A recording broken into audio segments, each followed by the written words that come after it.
اعوذ باللہ من الشیطان الرجیم بسم اللہ الرحمن الرحیم۔ حدیث نبوی صلی اللہ علیہ وآلہ وسلم۔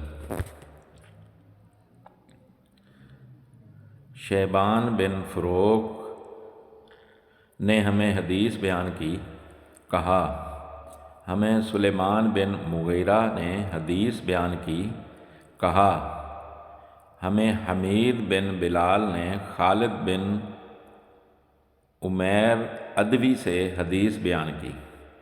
انہوں نے کہا ایک دن حضرت عمر رضی اللہ عنہ کی طرف سے بصرہ کے عامل حضرت عتبہ بن غزوان رضی اللہ عنہ نے ہمیں خطبہ دیا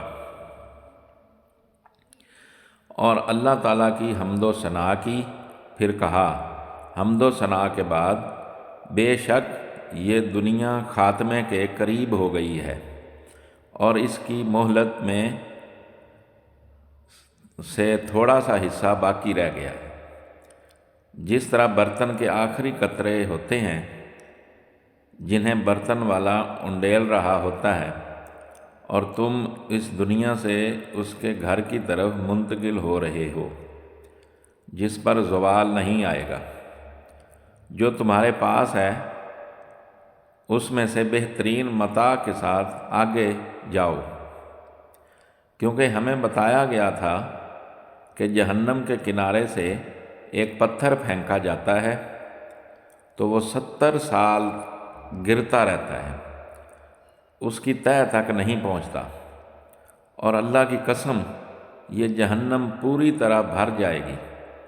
کیا تمہیں اس پر تعجب ہے؟ اور ہمیں بتایا گیا کہ جنت کے کواڑوں میں سے 2 کواڑوں کے درمیان 40 سال کی مسافت ہے، اور اس پر ایک دن آئے گا جب وہ ازدحام کے سبب تنگ پڑ جائے گا۔ اور میں نے دیکھا کہ رسول اللہ صلی اللہ علیہ وآلہ وسلم کے ساتھ ایمان لانے والے 7 لوگوں میں سے 7واں میں تھا۔ ہمارے پاس درختوں کے پتوں کے سوا کھانے کی کوئی چیز نہیں ہوتی تھی، یہاں تک کہ ہماری باچھیں زخمی ہو گئیں۔ میں نے ایک چادر اٹھائی تو اسے اپنے اور سعد بن مالک رضی اللہ عنہ کے درمیان 2 حصوں میں تقسیم کر لیا،